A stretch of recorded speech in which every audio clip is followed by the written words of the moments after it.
The Whistler.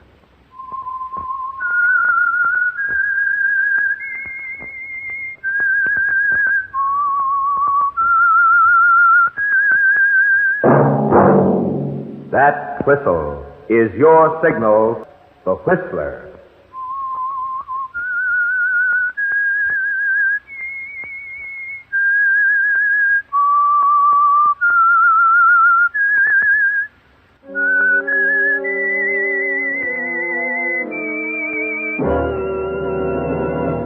I am the Whistler, and I know many things, for I walk by night. I know many strange tales hidden in the hearts of men and women who have stepped into the shadows. Yes, I know the nameless terrors of which they dare not speak.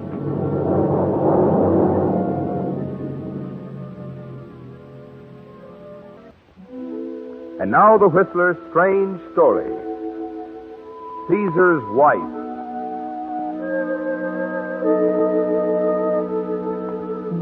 It made a strange picture that morning. Frank Conway standing in front of the mirror in his luxurious hotel suite. Strange because Joe, his personal barber, who had just finished trimming his hair now, did nothing but stand there behind him holding a towel, watching as Conway shaved himself with an electric razor, wondering what to do with his hands, feeling as awkward and helpless on this occasion as on every one of the many other Monday morning routines. The weekly command performance at 8 o'clock sharp in Conway's suite. Kirby Morton, the other man in the room, was more relaxed. After many years with Conway, he'd learned to accept anything. Joe, Yes, Mr. Morton. I wouldn't stand behind the boss like that. You make him nervous. What makes you think I'm nervous, Kirby? I don't know. Woman's intuition, maybe. Just got the idea from the way you talked to Judge Faulkner yesterday. Well, forget Faulkner. Well, after Hey, all. quit staring in the mirror, Joe. Go on over there and sit down till I'm through shaving. See, Joe? Well, you just tell me when you're ready. Well, you're hard to please, Frank. Oh? Yeah. A couple of weeks ago, you used your power to get a judge of your own elected to Superior Court. A masterpiece of finagling. Today, His Honor Judge Faulkner calls you up to say thank you, and suddenly you're allergic to telephone. I'll give His Honor to be Judge Faulkner plenty of time to thank me when he's on the bench. I'm sure you will. You don't have to jump down my throat because you're off your feed today. Okay, Kirby, I'm sorry. Oh, here, Joe, take this electric razor. Sure, Mr. Conway. Now, Joe, put on a little powder, comb the hair. Not today. But, Mr. Conway, I got beautiful new toilet water. Joe! Yes, Mr. Conway. Maybe tomorrow morning. Yeah, tomorrow you feel better. You know, Kirby, sometimes I don't think you're very smart. Now, look. Shooting your mouth off about me electing judges in front of Joe. Oh, he's been with you for years. He can talk, can't he? He won't talk. He worships you. Sure, everybody worships me. Barbers, bootblacks, and fat-headed ward heelers like Faulkner. I'm sick of it. I'm sick of all the loving I get just because people are afraid of me or I've got something they want. Stay with me, raisins. Comfort me with apples, for I am sick of love. What's that? Solomon. Oh. You ought to read him sometime. Bestseller in his day. Well, I've got other things to do. Yeah, I guess you have. Well, are you going to tell me what's eating you or not? There's nothing wrong with me. You're making it hard for me, Frank. Put yourself in my shoes. Press agent for Mr. Big of the Rackets. Colorful character, the walking question mark. A guy who can swing elections and collect payoffs, but who can't stand the sight of blood or the feel of a razor against his face. Shut up, Kirby. And I can't say a word to the papers. Can't even ask questions. Front man to a guy I don't even know. I said shut up.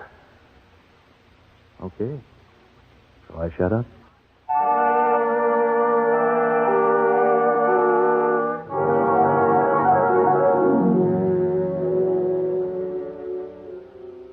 You have a right to be irritated with Kirby, haven't you, Frank? Yes.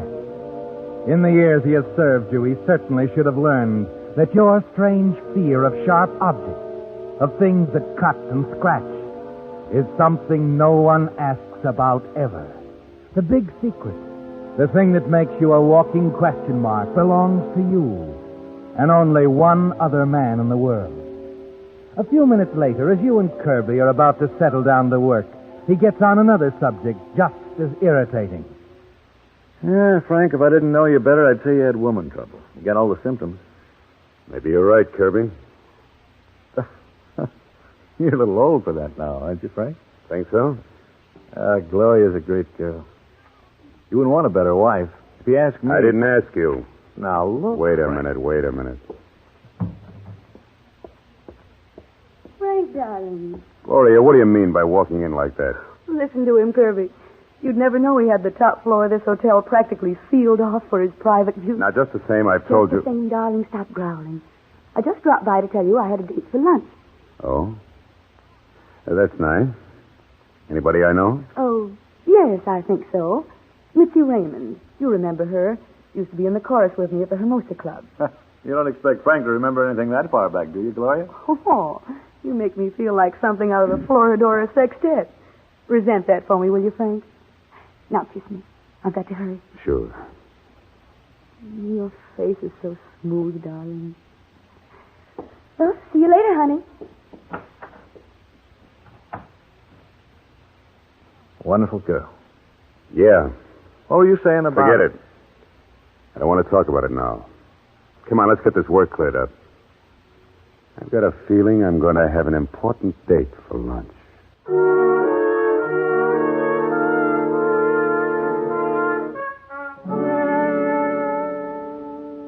And another thing, let those guys at the Black Cat know their take was 20% under last month. They know it already. That's all right. Tell them again. Tell them I'm very unhappy about it, and the figures better be up by the 1st. I'll get it. Expecting someone? Yeah. We'll see about that lunch appointment. Oh, hello, Sally. Mr. Conway, I did what you Yes, said. okay. Well, okay, Sully. You can talk in front of Kirby. Yeah. Well, I followed Mrs. Conway like you said. She went to a little French restaurant, the Maison something or other on 46th Street. Go on. Well, she met someone there. Who? Oh, he's a nice-looking guy in a gray suit. They took a table in the corner. I'll fill in the missing words. Thanks, Sully. I watched them. That's all I want to know. Go on, get out. Okay, Mr. Conway.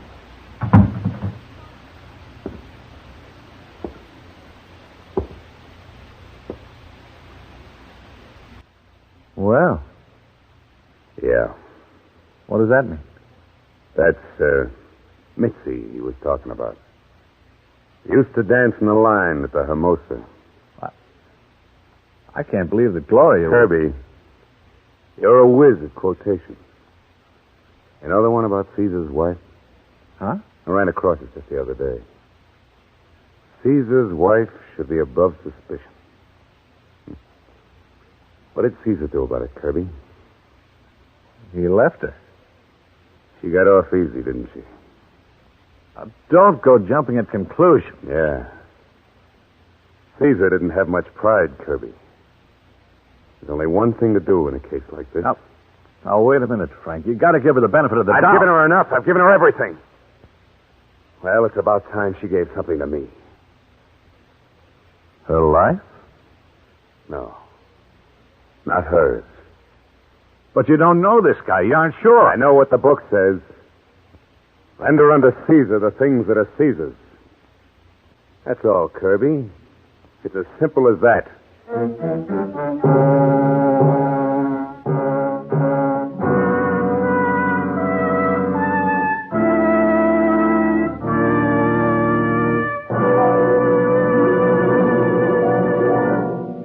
With the prologue of Caesar's Wife, another strange story by The Whistler. And now back to The Whistler.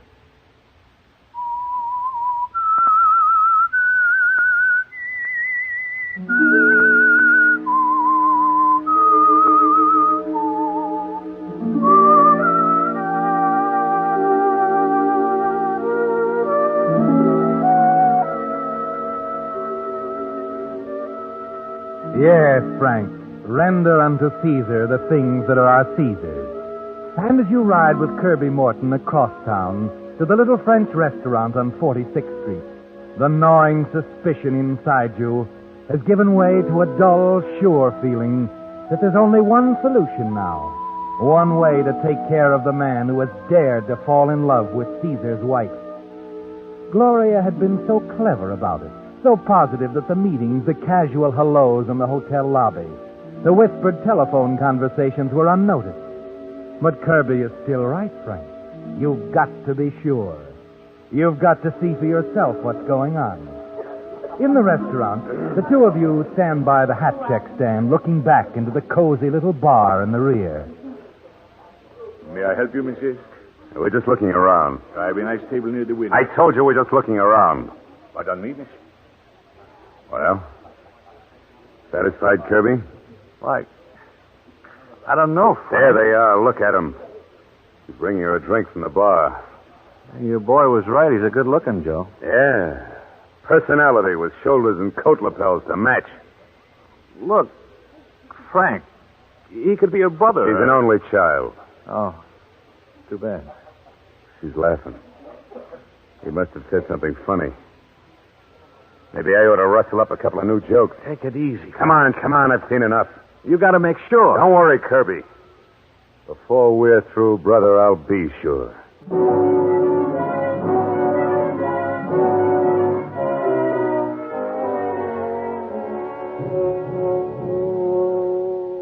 Never seen you like this before, Frank. Going to all this trouble, tapping Gloria's telephone and everything. Relax, Kirby. I'm handling this personally. I want to hear just how interesting lapels can be. Okay. Guess we just sit around and wait. Huh? As to say, I almost forgot. Judge Faulkner's outside waiting to see you. Well, he can keep on waiting. Oh, get my tailor in here. Like I said, okay. Come in, Roberts. Mr. Conway's ready for you now. Oh, yes. Yes, of course. Mr. Conway, now this will only take a minute. I just want you to slip on this coat and we'll take a quick look, eh? All right, help me into it. Yes, sir. Now, there, that's it. Careful of the lining. It's only basted, you know. Uh-huh. Say, what about these lapels? The lapels? Yeah. Oh, well, I had them pinned back, but they're the latest thing, Mr. Conway. I made certain Well, I that... saw some lapels about this wide and out to here. Oh? Sharp. That's the way I want them. Oh, but with this type of garment... Never mind. I know what I want. Of course, Mr. Conway. I was only trying... Look out! What are you trying to do to me? Get away! Mr. Conway, I don't Look understand. at this pin sticking right out. The pin? What harm can a pin? Skip it and take the thing off me, do you hear? I don't want the suit floating in an ash can. Frank, he's... Pay him out. Get him out of here. I don't want to hear any more. Yeah, better go, Roberts. But the material... Send the bill over to me. Come on. Well, all right, Mr. Kirby, though. I hate to do business this way. It's all right. See you later, Roberts. Don't worry about it.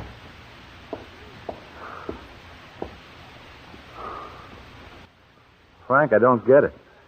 You don't have to. But it was only a pin. The poor guy didn't Skip it. need. No, I won't. A few days ago, it was a pair of scissors that upset you. Last week was an ordinary can opener. I thought I made it clear, Kirby. You don't have to see anything.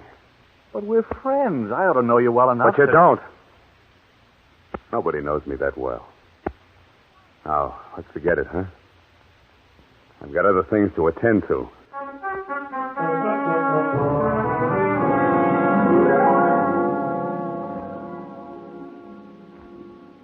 Doesn't add up for me, Frank, listening in on your own wife's phone call.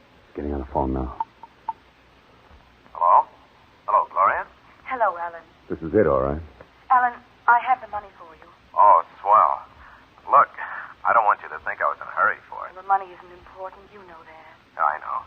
Say, I was thinking I might go out of town for the weekend. Would it be all right with you? Oh. Well, is it awfully important? Well, it isn't a matter of life and death. You know how I feel, Alan, about your being here. It means so much to me just to know that you're around. I understand. Oh, I don't want you to get the idea that I think I own you, but... No. But I got you a room right here in the hotel. Look, Gloria, forget I even brought it up, huh? I'll stick around. Would you? Oh, that's perfect. Oh, you better jot down my new room number. They moved me again. It's 1438. 1438. I'll remember. I'll be in till after 6. Then I'm going to have dinner at Luigi's. Fine. I'll try to meet you there if I can slip away from the party we're going to. And I'll have the money for you. Okay. Bye now. Bye. Dirty little double-crosser. What is it, Frank? What'd they talk about? She belongs to me, Kirby. Do you understand? Me. Frank, you're all upset. You better talk to her. No. No, I'm not, Kirby. I'm just as calm as I'll have to be. What are you looking for? This. What the... Frank, a gun? What's got into you? You haven't touched a gun all the years I've been with you. Longer than that, Kirby. But I keep telling you this is a personal matter. Very personal. You're talking foolish. That's hoodlum stuff. Now, listen, if this thing has to be done, I can drop a word. You'll drop words to nobody, Kirby. Caesar's wife, do you remember? Frank, you can't do this. And you can't stop me. Now, get that judge in here. It's been an hour. He's probably gone. I don't think so. Have a look anyway. No, you can't talk to him now. Not when you're in this frame of mind. No? All right, Kirby, I'll get him myself. The judge and I are going to have a little talk. Come in, Your Honor. Sorry to keep you waiting so long. Oh, that's all right, Frank. I was perfectly comfortable. Oh, you know Kirby Morton, don't you, Judge? Oh, yes, we've met. Hello, Judge. Sit down. Sit down. I'll fix you a drink. No, thanks. I just dropped by to thank you for the way everything worked out. Oh, it's my pleasure, Your Honor. Yes, and beautifully handled, Frank. Beautifully handled. Well, we try to keep things running smooth. I figure you're going to be an asset, Judge. To the people and to me. Well, I should say so. Anything I can ever do, Frank. Yeah, I'm glad we understand one another. That cuts out a good deal of unnecessary conversation, huh? Judge, I think we should have a little celebration. Nothing fancy. Maybe a quiet dinner. Oh, delighted. We'll say it's your home tonight. I'm sure Mrs. Faulkner would be honored. Good. About 6 o'clock, huh? 6. I think that can be arranged. It is arranged. And, Judge. Yes? I'm going to be late. I don't quite understand. Well, you'll never have to quite understand. As far as you're concerned, Mr. and Mrs. Faulkner, I arrived at 6 sharp. But, Frank, you're my friend. I'd do anything for you. Only, if I got into any mix-up... There'll be no mix-ups for you from now on, Judge. Just do as you're told. Oh. Yes, I think I understand. Dr. Fix stayed all evening. You know, Judge, you're a very smart guy. Both on and off the bench. And now, Your Honor, I think you'd better run along. Work things out with Mrs. Faulkner. You know the ladies, they like to plan their social activities. Oh, yes, of course. I will be running along. Good day, Mr. Morton. See you tonight, Frank. At 6.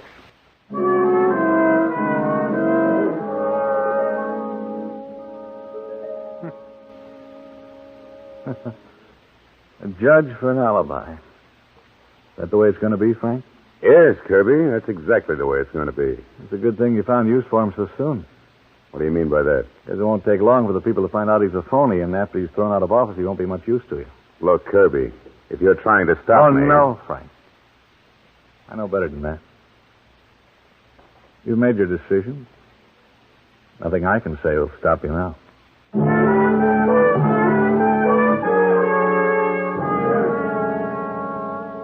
Yes, Frank, you've made your decision, haven't you? And you lose little time in completing the arrangement. Gloria isn't going to have any trouble slipping out. No, because you want it that way. You want her to keep her appointment at Luigi's, to be waiting for the man who will never appear.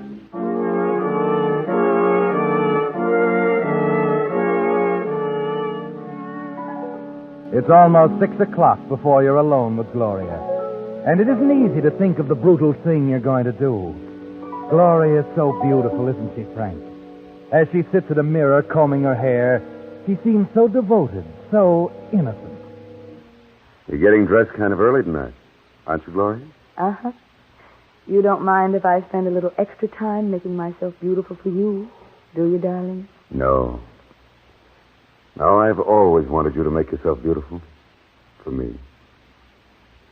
Frank, what's the matter?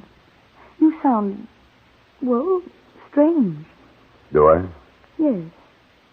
Is there something bothering you? Something on your mind? Nothing that can't be cleared up, Gloria.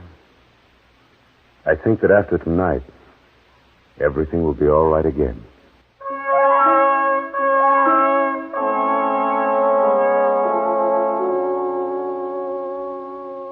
Yes, Frank. After tonight, everything will be all right again.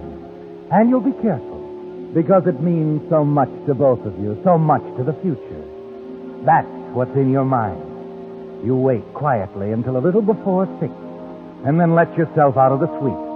The corridor outside is deserted, and you walk swiftly to the automatic elevator, press the button for the 14th floor. Riding down, you pat gently at the gun nestled in its holster under your coat. It's going to be quick and businesslike, isn't it, Frank? No time for a dangerous struggle. Smooth, the way you've always run things. At room 1438, you slip a pass key into the lock. Let yourself in quietly. I'd enjoy that drink if I were you, Alan. Huh? What? Go on. It's as good a way as any to die enjoying a last drink. Mr. Conway. That's right, Mr. Conway, not Mrs. What's the matter? What are you talking about? Sorry, Alan. I'm all through talking. No, wait. You don't know what you're doing.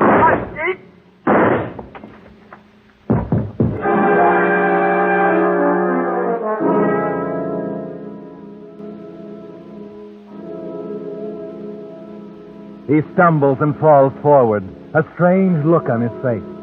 The glass in his hand smashing into fragments on the tabletop by your side as you step back quickly. It's all over, isn't it, Frank? Quick, smooth, businesslike, just the way you figured it. A few minutes later, you're out of his room and stepping into the automatic elevator again. You smile as you reach to press the button. Then you freeze, staring at the back of your hand. A long red line, Frank. A chance cut by the shattering glass Alan dropped. You stare at it, horrified. Because there it is, Frank. The answer to your unusual personality. Your big secret. Hemophilia. The weakness you've guarded so faithfully from everyone but your personal physician. Yes, Frank. The smallest cut or scratch can kill you. Let you bleed to death. It's the thing that's kept you away from violence, isn't it, Frank? Forced you to have things done smoothly, businesslike.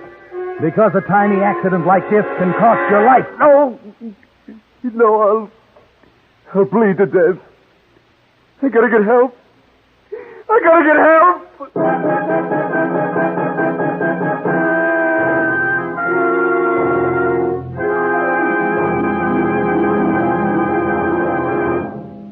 The Whistler will return in just a moment with a strange ending to tonight's story. And now, back to the Whistler.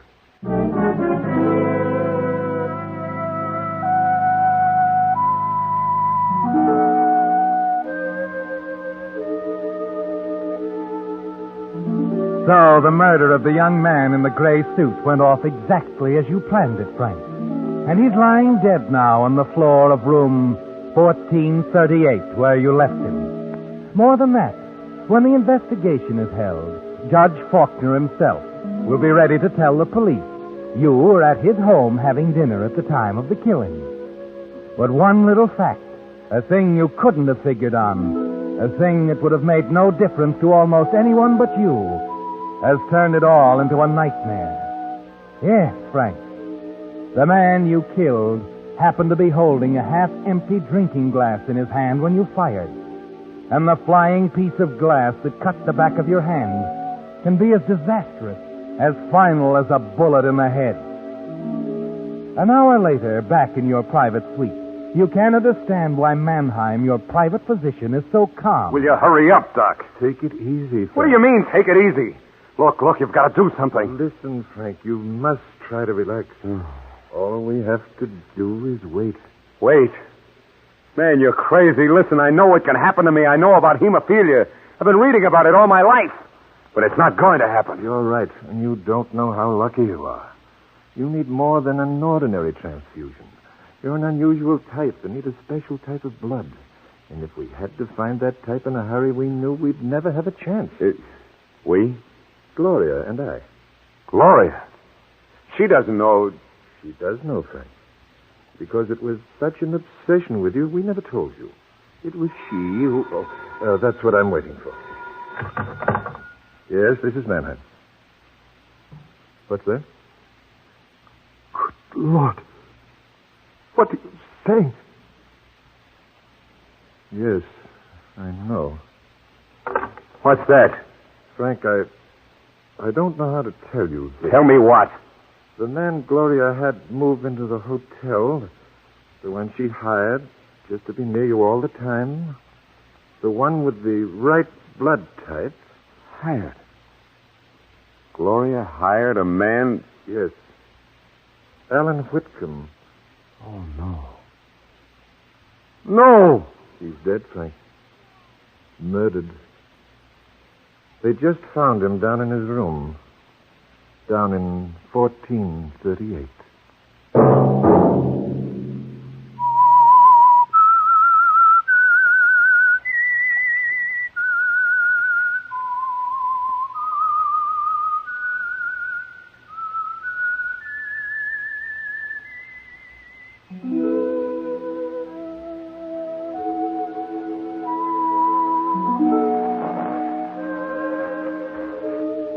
Let that whistle be your signal for the Whistler, each Monday at the same time.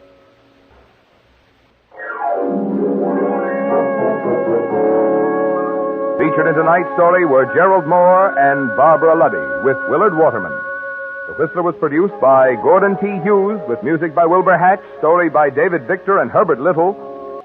This is Marvin Miller speaking. This is CBS, the Columbia Broadcasting System.